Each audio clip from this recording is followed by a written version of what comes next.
Isang magandang hapon sa inyong lahat na nakasubaybay sa programang lagi naming pinakikinggan. Gusto ko lang po sanang ibahagi ang naging karanasan ko sa aking buhay pag-ibig. Isa po ako sa mga super addict sa programa ninyo. Madalas kami makinig ng mama ko kapag hapon at walang araw na hindi kami nakikinig dahil hindi nakukumpleto ang araw namin kapag hindi namin natutunghayan ang mga nakakapanabik na mga eksena sa mga storya ng buhay na inyong inilalahad. Ako nga pala si Mark Kevin Gequillo, 22 years old at taga-Antipolo. Kasalukuyan akong nag-aaral sa kolehiyo ng kursong BS Information Technology. Sisimulan ko na lang ang kwento ko noong nakilala ko si Jamie, ang babaeng minahal ko ng sobra.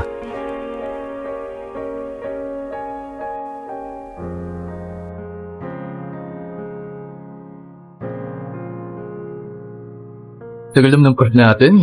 Hindi na yata papasok yun eh. Oo nga eh. Anong oras na? Guys, musta na kayo dito sa attendance? Naku, sigurado nang hindi darating yung prof natin. Sige, ako na yung unang pipirma. Ay nako, first day ng klase, wala yung prof natin. Pasaway! Oo nga eh. First subject mo ba to? Hindi. Meron akong subject na mas nauna dito. Yung writing and discipline. Talaga? Sinong prof mo? Si Dr. Makaraig. Ganun ba? Ako kasi, maya-maya pa yung subject ko na yan eh. Naku, sana wag si Dr. McRae yung prof mo, no? Bakit naman? Naging prof mo na ba siya? Nambabagsak ba? Naging prof ko siya nung English 101 eh. Mutik na niya ako ibagsak. Nga pala, kaklase ka sa mat kahapon, di ba? Ikaw yung meron ba ng scientific network? Oo, ako nga yun. Salamat ulit pero wag kang mag-alala. Hindi na ako manghihiram ulit sa'yo kasi meron na akong dala eh. Eto Aba, asenso ha. Mas maganda pa yan kaysa dun sa scientific calculator ko. Ano nga pala pangalan mo? Mark Kevin, pero Kevin na lang. Ikaw? Jamie. Jamie. Ang gandang pangalan mo Kasing ganda mo. Sus, ikaw talaga. Binola mo pa ako. Ayan, nakapirma na ako. Mer, ikaw naman. Uy, Mer!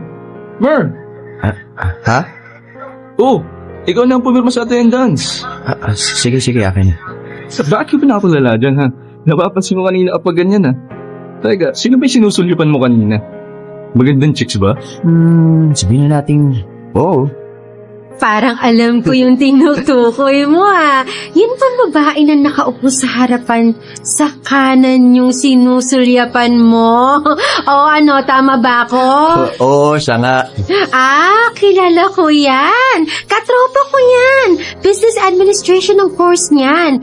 Almira ang pangalan niya. Grabe, ganda nga, no? Oo, no, tol. Huwag niyo sabihin sa akin na susulyapan mo lang siya dyan. Dali, magpakilala ka sa kanya, Tingin mo ng cellphone number niya. Ha? Parang nakakahiya, eh. Ano ka ba? Huwag ka nang mahiya dyan. Ano ka ba? Mabait lang si Almira. Hindi ka niya susungitan. Promise. Talaga? Tol, kunin mo na kasi yung cellphone number niya. Kung talagang gusto mo siya, huwag kang mahiya. Sige na, lapitan mo na. Kapalan mo ng mukha mo kasi kapag nagpakatorpe ka, ikaw rin. Baka pagsisihan mo. Una, sige na. Lalapitan ko na. Silang kayo dyan, ha? Hay nako, ang tagal. Wala ka pala, boy. Hindi mo kayang kunin ang number ni Almira. Mahina ka pala. Oo nga. Weak. Ay, naku. Weak. Oo, yan. Ayun yung attendance. Lalapitan ko na si Almira. Good luck, tol. Okay. Jimmy, total naman sinaro yung cellphone na ako baka pwede ka naman makuha siya. Bakit? Popormahan mo ba ako? Hindi naman ako maporma Alam mo namang simpleng lalaki lang ako. Kung sa bagay, halata naman na wala kang yabang sa katawan. So, okay lang ba sa'yo kung kukunin ko yung cellphone number mo? Okay sana, kaso bakit yung calculator yung gamit mo? Naku, pasensya na. Pangit kasi yung cellphone ko Panahon pa yata ng kopong-kopong to Ikaw naman, okay lang yun. Oh, heto yung number ko. Text-text na lang tayo, ha? Pakilala ka, ha? Para hindi ko deadmahin lang yung text mo. Sure. Oh, pabalik na si Mer. Ano, tol? Nakuha mo na ba yung number ni Almira? Bigay sa akin. Ganun? Wala ka pala, tol eh. Wala, mahina. May ka, tol. Tignan mo ako. Nakuha ko agad yung number ni Jamie.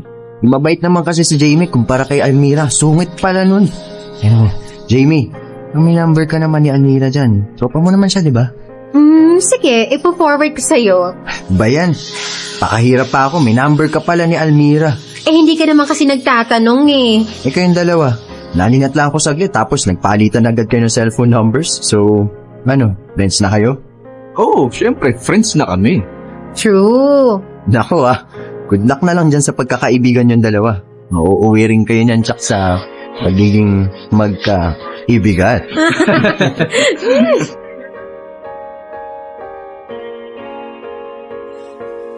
Popoy at Asmin, simula noon ay naging magkaibigan na kami ni Jamie. Gumawa na talaga ako ng paraan para maging close kami sa isa't isa. Sinamantala ko noon ang pagkakataon na magka-textmates kami para makilala siya ng gusto. At dahil sa aking kagandahan ni Jamie, ay hindi ko maiwasang humanga sa kanya at mahulog ang loob ko sa kanya. Kaya humanap ako noon ng tiyempo para ligawan siya. Kaso Popoy at Asmin, isang araw... Jamie! Sandali! Oh, Kevin. Saan ka ngayon? Pupunta ako ng cafeteria. Kakain muna ako. Ganun ba? Sabay na lang kaya tayo. Kakain din ako eh. Edi sige, tara. Jamie, tanong lang, may problema ka ba sa akin? Problema? Wala Talaga? Bakit napapansin ko parang iniiwasan mo ako? Hindi kita iniiwasan. Busy lang kasi ako kaya hindi tayo madalas magkita. At sa bagay, may punto ka. Maraming sa tayong mga projects na dapat tapusin mo. Kevin, may sasabihin sana ako sa'yo. Ano ba yun? Huwag ka munang mag-text o tumawag sa akin. Kasi mas sayang lang ang oras mo. Hindi ko rin naman kasi masasagot yun. Bakit naman? Dahil ba busy ka sa mga projects natin? Sana naiintindihan mo ko. Ay, okay. Sige, hindi mo na kagawin. Maski naman ako tambak din ng projects Pero pagkatapos ng lahat balik ulit natin yung texting at tawagan Sige. Jamie, may sasabihin sana ako sa'yo. Kaso baka isipin mo wrong timing ako Hindi naman kita pinapressure Pagkatapos pa ng semester tsaka ako ito gagawin para hindi na tayo stress sa pag-aaral. Ano ba yun? Kasi Jamie, pwede bang Saka mo na lang sabihin sa akin kapag hindi ka na kinakabahan. Pwede ba kitang hatid sa bahay ninyo mamaya? Sabay na tayong umuwi? Ha? Huwag na, Kevin. Marunong naman ako umuwi mag-isa. Ganun ba? Sayang naman. Kevin, napapansin ko palagi mo na lang akong hinahatid sundo. Bakit ba, ha? Ano ang dahilan mo? Bakit mo ginagawa to sa akin? Ayaw mo ba? Magtapat ka nga sa akin. Paano mo ba manligaw sa akin? Ha? Jamie, kasi... Kung plano mo manligaw sa akin, huwag mo nang ituloy. Pero bakit? Pwede ba? Kung liligawan mo ako, huwag na lang kasi ayaw kong magkaroon ng boyfriend na kaklase ko. Sorry. Pero Jamie... Please, Kevin. Ayoko na ipaliwanag pa sa'yo kung bakit. Basta, ayoko. Sana irespeto mo yung desisyon ko. Sige. Don't worry. Friends pa rin naman tayo Ano? Sasabay ka pa ba sa akin na kumain? Oo naman. Jamie? Bakit? Sige. hindi ko na itutuloy yung panliligaw sa'yo. Pero sana, hayaan mo akong ihatid sundo kita sa inyo. Tapos, magpatuloy pa sana ang komunikasyon natin. Don't worry, alam ko naman kung hanggang saan ang limitasyon ko eh. Sige, Kevin. Bahala ka.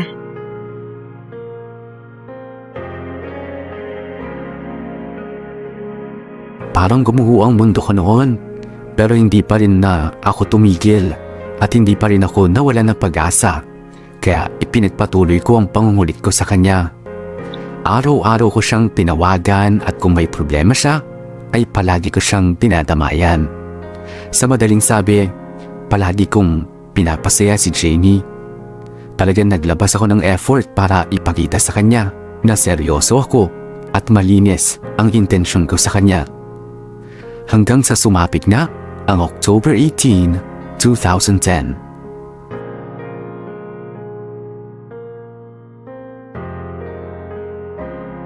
She's so cute! Kevin, huwag tayong tumawid dyan sa highway. Mukhang delikado eh. Doon na lang tayo sa overpass, ano? Sige, tara. Nga pala, Kevin. Total naman, napakilala mo na ako sa mga magulang mo. Eh, balak ko naman sana na ipakilala kita kina mama at papa. Kailan ka ba available? Pwede ako anytime. Gusto ko naman makilala ang mga magulang mo. Teka, kailan ba luwas nila? Oo, bale sa susunod na Sabado na ang uwi nila. Pwede ka ba sa Sabado para tayong dalawang sasalubong sa kanila sa bus station? Oo ba? Huwag ka mag-alala, Kevin. Mababait ang mga magulang ko, lalo na si Mama. At saka naikwento na rin kita sa kanila. Talaga? Oo. Nakakaba naman. Eh, yung mga magulang mo, ano naman ang sabi nila sa akin nung pinakulala mo ko sa kanila? Okay naman ba? Gusto ka ng mga magulang ko. Lalo yung si Papa. Gusto nga nila ikaw na maging girlfriend ko. Kaya, ayun. Madalas nila ang payuhan na pursigihin ko raw ang panliligaw sa'yo para sagutin mo na ako. Sa palagay mo ba, sasagutin kita? Siyempre naman. Bakit? Hindi ba? Sige, Kevin, magbigay ka ng dahilan para sagutin kita. Ano pa bang hahanapin mo sa akin? Mabait ako. Thoughtful. Tapat. Masipag. Understanding. Maalaga. At, pogi. At saka, Jamie, hindi mo ba ako sasagutin? Eh, samantalang naglabas naman ako ng sobra-sobrang efforts para patunayan seryoso ako sa'yo. Kung sa bagay, napatunayan ko na nga yan. Halika, umakit na tayo ng overpass. Jamie. Kung alam mo lang kung gaano kita kamahal. As in, mahal na mahal kita. Sige, aaminin ko na rin sa'yo. Oo, may nararamdaman na ako para sa'yo.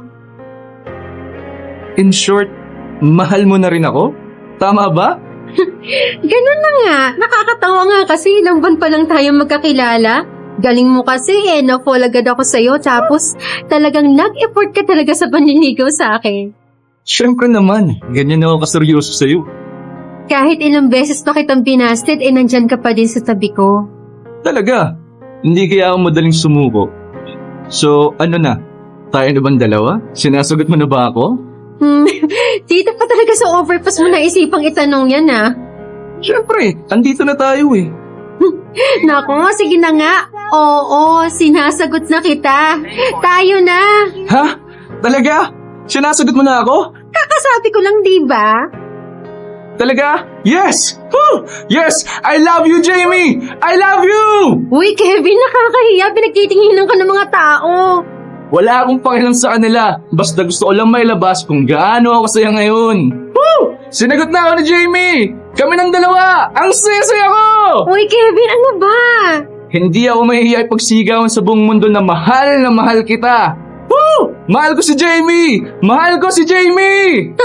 Ikaw talaga, Kevin. Halika na. Pumunta na tayo sa mall. May isa-celebrate pa tayo. Pero bago yan, Jamie, paps muna sa girlfriend ko. Hay nako, sige na nga. Oh, ayan. Tara na! Kailangan maging memorable lang punang lakad natin bilang mag-boyfriend-girlfriend. Sige, Kevin, gawin nating memorable ang araw na ito. Wala naman naging hadlang sa relasyon namin ni Jamie dahil pabor na pabor sa kanya mga magulang ko, lalo na nga ang tatay ko. Wala rin kaming naging problema sa mga magulang ni Jamie at suportado din nila kami. Samantala, madalas na pumupunta si Jamie sa bahay para sabay kaming pumasok sa school. Parang kapamilya na talaga ang turing ng mga magulang ko sa kanya. At nang sumapit nga ang aming first anniversary, ay kung saan-saan kami nakarating. Dahil mahilig kami sa adventure ay madalas kaming pumunta ng Cavite para maligo sa mga beach o di kaya mag-hiking.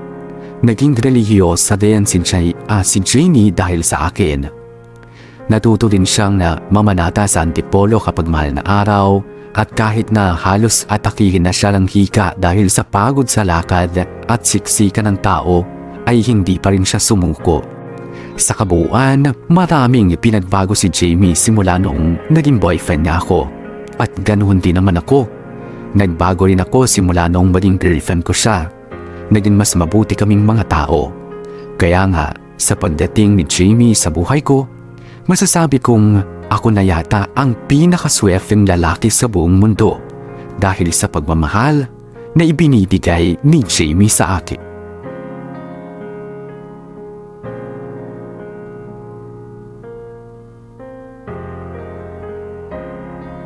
Masaya naman ang naging relasyon namin ni Jamie. Hindi man perpekto, pero damang-dama namin ang pagmamahal sa isa't isa.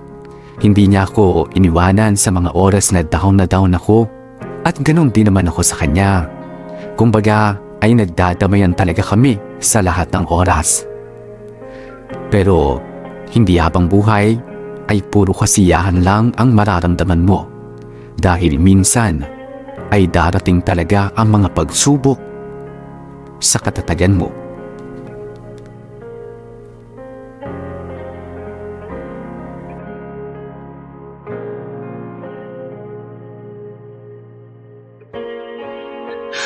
Jamie,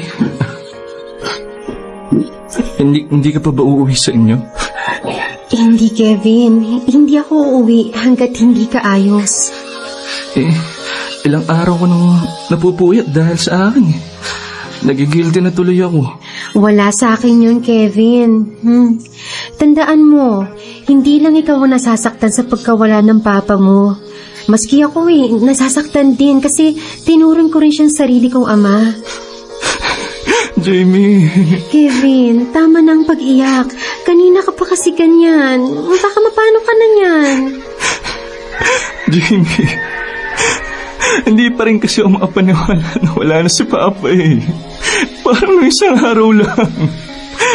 Masaya pa namin siyang kasama. Tapos ngayon, wala na siya, Jamie. Wala na siya. Hindi ko talaga lubos na maisip na mangyayari sa pamilya namin eh. Naiintindihan kita, Kevin. Pero ganun talaga ang buhay. Kailangan natin yung tanggapin. Jamie. Yan ang isa sa rason ko kung bakit hindi ako maalis sa tabi mo. Sa totoo lang, Kevin, nasasaktan ako kapag nakikita kitang ganyan. Kaya heto, ginagawa ko lahat para damayan ka. Para isipin mo na hindi ka nag-iisa sa kalungkutan. Na mayroon kang isang girlfriend na handang tumulong sa'yo sa lahat ng oras. Kevin, magpakatatag ka. Kaya mo yan.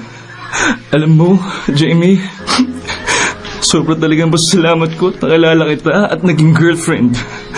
Kung wala siguro bagsak na ako ngayon. Huwag ka nang umiyak, Kevin, okay? Basta, kapag nandito ako, hindi kita hahayaang malungkot. Promise. Nagugutom ka na ba, Kevin? Nga pala, hindi ka pa pala kumakain simula kanina umaga. Teka, ikukuha kita na makakain. Hindi, wag na. Sabay na lang tayong kumain. Sige, tamang-tama. May binilang pagkain ng mama mo kanina. Para daw sa ating dalawa yun. Tara, kain na natin yun. Ito ba yung pagkain binili ni Mama para sa atin? Oo. Bakit hindi ka pa naunang kumain? Siyempre, gusto ko sabay tayong dalawa. Parang wala na akong ganong kumain. Kevin naman, hindi naman pwede yun. Magkakasakit ka niyan. Gusto mo subukan kita? Talaga? Susubuan mo ako? Oo naman, basta kumain ka lang. Teka, kukuha lang ako ng plato. Oh, ito, isang plato na lang ang kinuha ko para magsalo tayong dalawa. Tara, kumain na tayo. Oh, susubuan na kita. Nakakaya naman sa'yo. Huwag kang mahiya sa akin. O, dali, suko na. Ayan. Nga pala, ito ang baso mo. Teka, sasalinan ko ng tubig para sa'yo. Salamat, Jamie. Oh, ito pa. Ikaw, umubo ka na rin. Huwag kang mag-alala sa akin. Oh, ito pa. Alam mo, Jamie, nagpapasalamat ako sa Diyos at nagkaroon ako ng isang girlfriend na tulad mo. Maasikaso, tsaka mapagmahal. Napakaswerte ka talaga sa'yo. Ako rin naman. Swerte din ako sa'yo. Sana tayo pa rin magkasama hanggang sa huli, no? Jamie, sana, Jamie, ikaw na ang pangasawa ko. Yung pinagdarasal ko yan sa Diyos, Kevin. Basta magtiwala tayo sa Kanya. Basta ang alam ko, ikaw ang babaeng nakalaan para sa akin. Tama na nga muna yung drama. Kumain ka muna. Kumain ka rin. Hindi yung puro ko lang sinusubuan mo. Okay lang ako. Ayan. Jamie, isa ka talaga sa nagpapasaya sa buhay ko.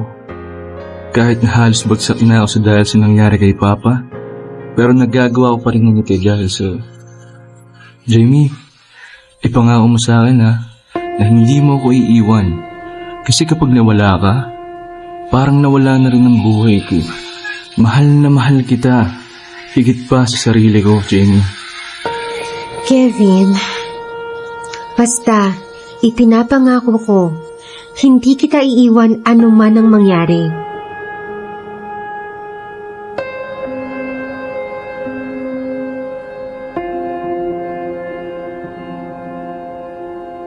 June 24, 2013, nang mamatay ang aking ama.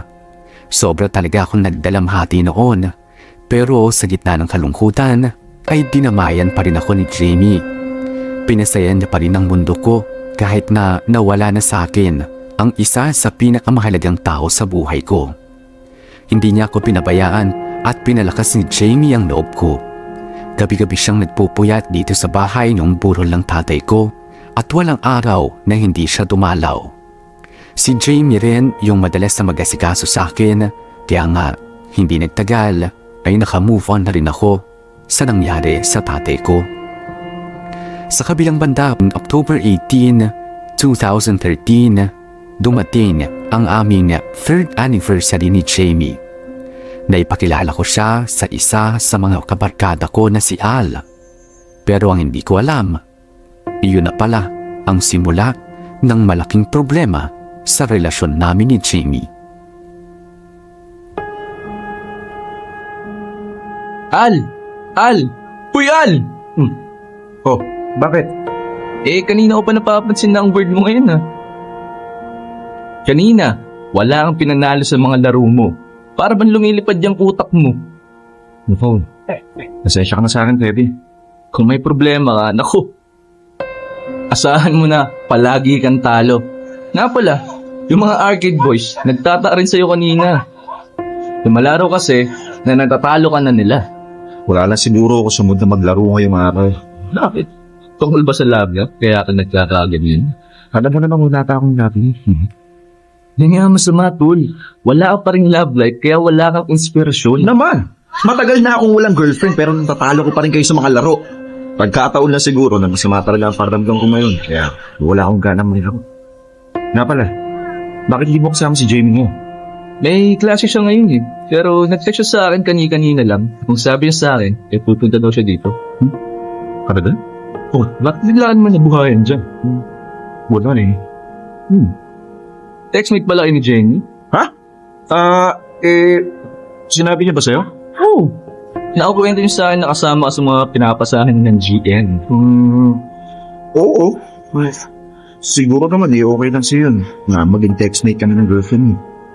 Okay lang naman yan sa akin. Palakaibigan naman talaga si Jenny. Palakaibigan nga yan girlfriend mo. Lahat ng arcade boys, ka-text din. Alam mo, Al, pagkatapos na yan mag-aaral, bala ko na sanang alokin ng kasal si Jenny. Agad? Ang totoo niyan, buo na ang kumpiyansa kung siya na ang makakatuluyan ko. Mahal na mahal ko yun si Jamie din. Bahagi na siya ng buhay ko. At hindi na ako mabubuhay kung wala siya. Ang corny na naman, tol. Corny na ang corny. Pero yun talaga ang katotohanan. Kaya nga madalas kong pinagdarasal sa Diyos na sana hindi mawala si James sa buhay ko. Kasi, alam mo tol, igamamatay ko yun. Ikaw talaga, tol. Tigilan mo na nga yung kadramahan mo. Oh, ayun na pala si Jamie, oh. Jamie! Jamie!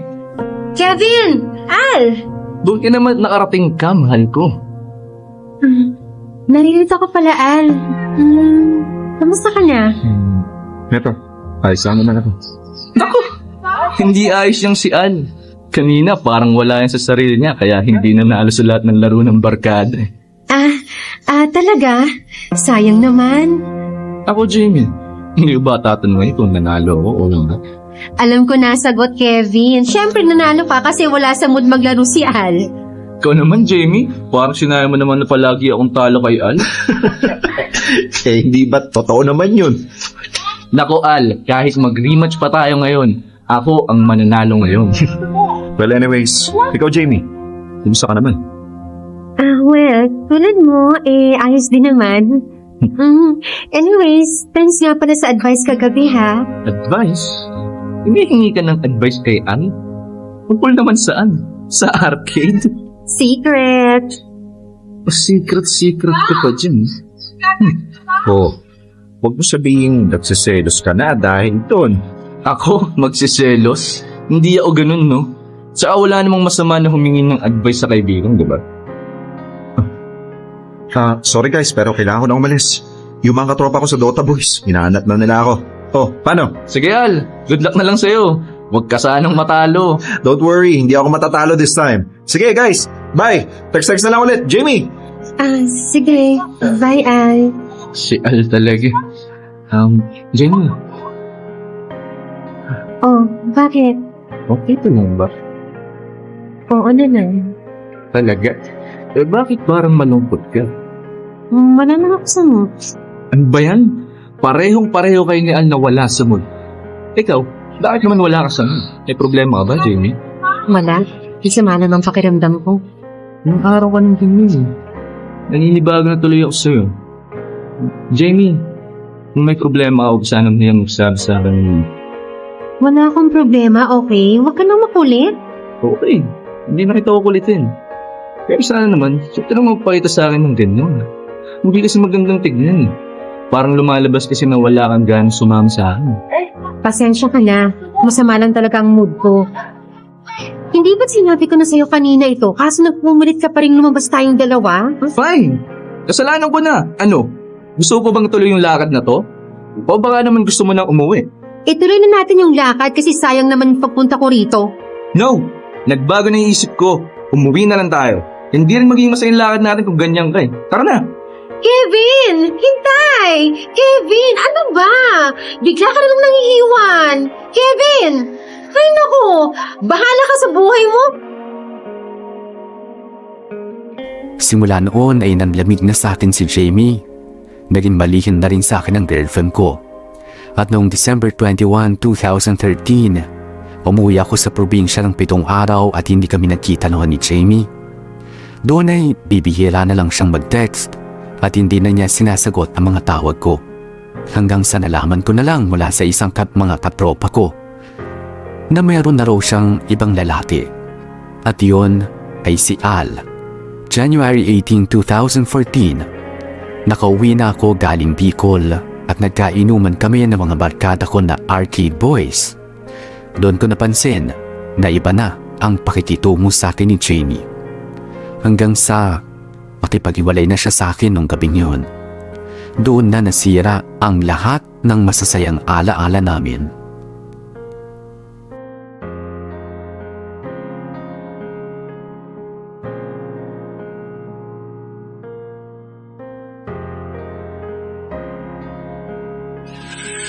Jamie, Ba't ka naririto, Kevin? Anong kailangan mo? Oh, bakit ka lumuluhod? Jamie, Bakit mo ako binibigyan ng mga bulaklak? Jamie. Sorry na ako kung anong nanagawa ko sa naan sa'yo. Sorry, Kevin, pero hindi ko matatanggap yung bulaklak mo. Mayroon na akong iba. Ayaw ko masaktan siya. Sorry, sa iba mo na lang iambot yan. 1 week pa lang naman tayo hiwalay Pwede pa tayo magkabalikan. Hindi na, Kevin. Ano pa bang kulang sa akin, ha? Ano pa ba yung mga hindi ko nabibigay sa'yo? Jamie, ano pa man dapat kong gawin para mahalin mo lang ulit ako? Wala na. Nag-pressure na ako na makipaghiwalay sa'yo. Hindi na mababago pa Jamie, yun. 3 taon yung relasyon natin 3 taon tayong naging masaya. 3 taon kitang minahal at ginawang buhay ko. Huwag mo naman sanang walain yun. Matagal na rin yung pinagsamahan natin, pero Kevin, hindi na kita mahal. Oo, naging magbuti kang boyfriend sa loob ng 3 taon, pero hindi ako naging masaya. Bakit? Kasi walang bago sa relasyon natin. Masyado kasing perpekto. To the point na nakakasawa na. Hindi yan ang gusto kong klase ng relasyon. Ano? Anong klase ba ng relasyon ang hinahanap mo? Jamie, bakit sa dinami-dami ng lalaking pwedeng mahalin? Bakit si Al pa? Please, Kevin, huwag na nating pagtalunan pa si Al. Ano bang meron si Al na wala ako, ha? Ano bang klaseng pagmamahal ang binibigay niya sa'yo na hindi ko mabigay-bigay? Ano, Jamie? Hindi naman ako naging masamang boyfriend sa'yo, Hindi naman siguro ako nagkulang sa'yo. Binigay ko naman sa'yo lahat ng pangangailangan mo. Ano pa bang gusto mo, Jamie? Kevin, I'm sorry. I'm sorry kung nasaktan kita. Jamie, bumalik ka na sa akin. Please. Hindi ko kaya. Ang totoo niyan, hindi ako makatulog dahil sa kakaisip sa'yo. Sorry, Kevin, pero pagod na ako. Ayoko nang bumalik pa sa'yo at saka mahal ko na si Al. So wala na talagang pag-asang bumalik ka pa sa akin? Jamie! Kevin, huwag kang umiyak. Alam mo, Jamie, isa lang naman ang gusto ko sa buhay ko ang makita ang masaya. Kaso, sa 3 taon natin magkarelasyon, hindi ko nakita naging masaya sa piling ko. Dahil doon, galit na galit ako sa sarili ko, Jamie. Kasi pakiramdam ko, wala akong kwenta. Kasi hindi naging masaya sa akin yung girlfriend ko Kevin! Sige, Jamie, pinapalaya na kita. Pero magbabasakali pa rin ako. Nababalik ka, kaya hihintayin pa rin kita. Kung gusto mong bumalik, sige, bumalik ka lang Handa pa rin kitang tanggapin. Huwag mo nang gawin yan, Kevin. Masasayang lang ang paghihintay mo sa akin. Jamie, hindi kita makakalimutan. Mahal na mahal kita, Jamie. Bakit mo ba ginagawa ito? Nakakonsensya ako. Sa una lang tumasakit Pero makamuban din ako. May tiwala ako sa Diyos. Tutulungan niya ang makabangon. Kaya ko to, Jamie. Kevin.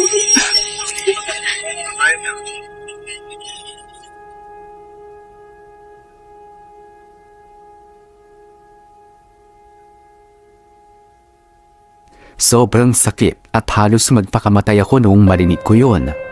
1 week pa lang kaming break at mahal niya na agad si Al. Pero hindi pa rin ako tumigil noon at inilaban ko pa rin siya. Kasi mahal na mahal ko siya at alam ko na magkakabalikan pa rin kami. Pero nagkamali ako. Hindi na siya bumalik pa sa akin. Nalaman ko naman sa mga kaibigan ko na November pa pala ay meron ng namamagitan kina Jamie at Al. Noong marinig ko yun, ay sobra akong nasaktan. Pero no choice, kundi kalimutan na si Jamie. Sa ngayon ay kasalukuyan nakapag-move on na ako. Almost 6 months na rin kaming wala at hindi na talaga kami nag-uusap. Kahit sa classroom, hindi ko na rin siya kinakausap. As in, parang wala lang nangyari sa amin. Parang hindi na kami magkakilala at bihira na siyang pumasok. Parang nasira yata yung pag-aaral niya dahil madalas niyang kasama si Al. Sa kabilang banda, wala man sa akin si Jamie, ay masaya na rin ako sa buhay ko ngayon. Nagpupursige ako ngayon sa pag-aaral at umaasa na isang araw, mahanap ko rin ang tamang babae para sa akin. Wala talagang permanente sa buhay ng tao, kaya habang kasama pa natin sila, mag-enjoy tayo.